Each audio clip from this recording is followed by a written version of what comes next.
In this video, I'll show you how to create a contact group, which you'll use for your survey campaigns. On the sidebar, you'll go to Groups, and then you will select New Group. Here, you can name your group.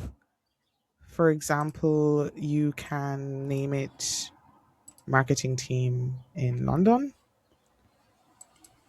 and then you select Create. Here you have the option to add members individually by adding the name as an optional field and the email. So we can add, for example, Alice Martin, and then we will put Alice at arenevo.com. Add member. Another option would be to drag and drop your contacts and import them.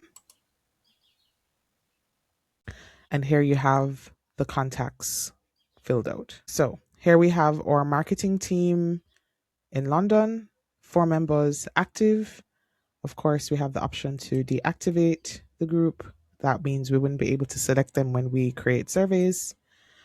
We can manage the group by adding more members, either through drag and drop, uploading CSV, or adding individual members.